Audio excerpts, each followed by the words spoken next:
তালাবুল ইলমি ফরিদাতুন আলা কুল্লি মুসলিম। এবারে হাদিস শরীফের অর্থ ইলমে দ্বীন শিক্ষা করা, ইলমে দ্বীন শিক্ষা করা। বলেন প্রত্যেক মুসলমানের উপর ফরজ ইলমে দ্বীন শিক্ষা করা, কোরআন হাদিস শিক্ষা করা, কোরআন সুন্নাহ শিক্ষা করা প্রত্যেক মুসলমানের উপর ফরজ। 4 নম্বর হাদিস শরীফ, জোরে বলেন আত-তুহুরু শাতরুল ঈমান। এই পবিত্রতা ঈমানের অংশ। তোমার ভিতরে ঈমান আসেনি? তোমার কাপড় চোপড়, তোমার চেহারা, তোমার টুপি পাঞ্জাবি, মাদ্রাসা মসজিদ, তোমার বাড়ি ঘর, এগুলি পরিষ্কার রাখা ঈমানদারগণের একটা গুণ।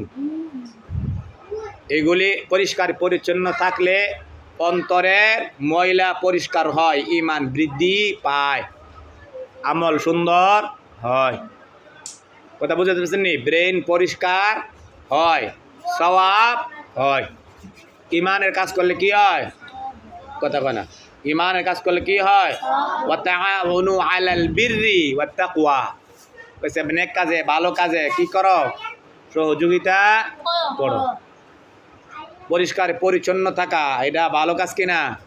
কথা কয় না। ভালো কাজ কিনা?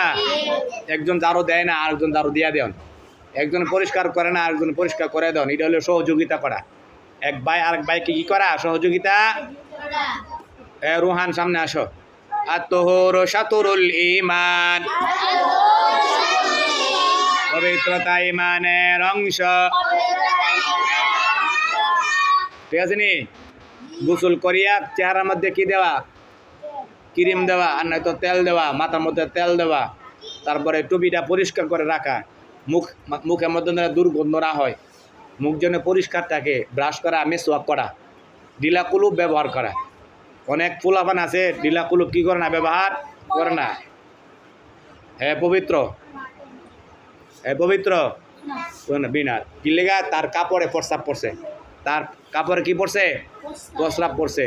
তার পায়খানা ব্যবহার, পায়খানা করেছে, হাতের মধ্যে পায়খানা লাগা রয়েছে, সামান দাও দইছে না, ডিলা কুলুপ ব্যবহার করছে, এরা লই ভাত খেতেছে, আম খেতেছে, আবলায়া।